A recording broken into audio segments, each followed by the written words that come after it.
All right. In this demo, I'm going to show you how to make a simple timer. I'll show you a couple different ways.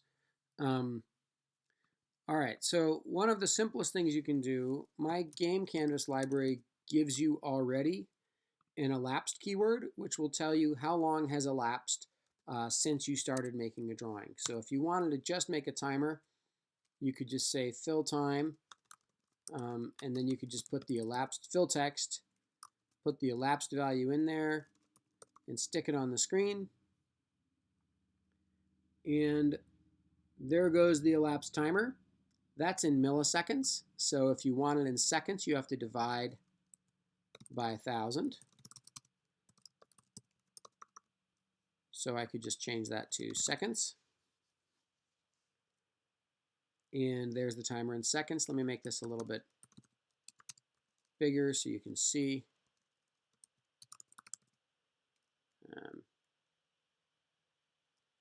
There it goes. And I could take the math.floor of it if I just want to display the seconds. And not all of those digits. All right, beautiful. So that's sort of step one. You might want to do something more complicated. You might want to have an event in your game, create a new timer or something of that nature. If you're doing that, you're not going to want to just use my elapsed keyword. You can make your own. So then it helps to understand how JavaScript understands time. So I'll show you how it does that. So const now new.date gets you a new date that represents this very moment. And getTime will give you the time version of that date. Then if I take that code I had before for elapsed, I'll just say now over 1,000, math.floor. All right, so you're going to notice that there's a very large number counting up instead of that little number we had before. Why is that? Well, this is a representation not of any time, but of this moment in time right now. We have different ways of talking about time. In English, we use, the year and the month and the day.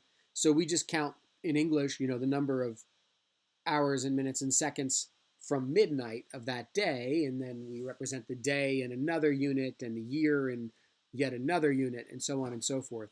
In computers, they just use one unit. They don't keep changing units. So get time is just the number of seconds since an arbitrary start point. Rather than using like the year zero, like the Christian calendar does, computers sort of use the beginning of Unix as their beginning. It's called the Unix epoch. 1970 is the start point. So that's how many seconds have gone by since 1970. So typically in a game, you would care about the number of seconds since some event. So let's say you wanted to know since the game loaded time would be when this runs, right? And then now is this amount of time. So now I could make a new thing. So elapsed, and now you see how my library works. I could see game loaded time minus now, and this would be the elapsed time. Hold on, there it goes. And you can see I got my subtraction wrong. I'm counting down. Of course, now is a bigger number of seconds than when the game was loaded, so I got the subtraction order wrong. I'll fix that. And now I have a counter that goes up. So you could build any kind of complexity you wanted with this. So let's imagine that you wanted a countdown timer, right?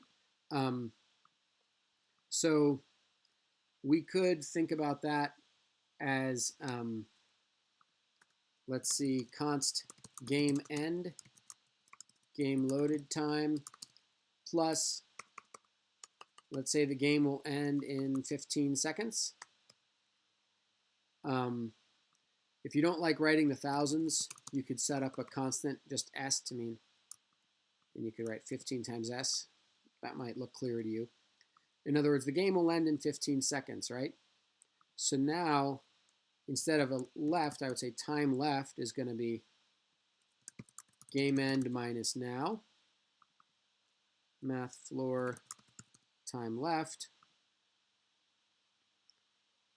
And now I have a nice little countdown. 11, 10, 9, 8, 7, 6, 5, and so forth. There are nice ways if you don't like doing math floor. I think you could say toString 2. Nope, that puts it in base 2. The second round number of decimals.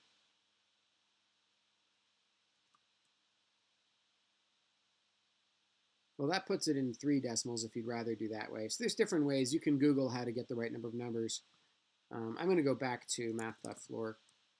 Actually, I'll do math.ceiling because I want to have because I'm counting down, I want it to start, we'll end at 0. So 15, 14, 13, 12. And there you go.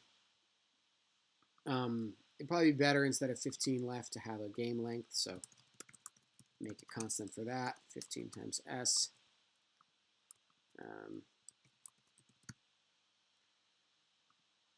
There we go. So I've got my game end, which is based on when the game loads, and so on.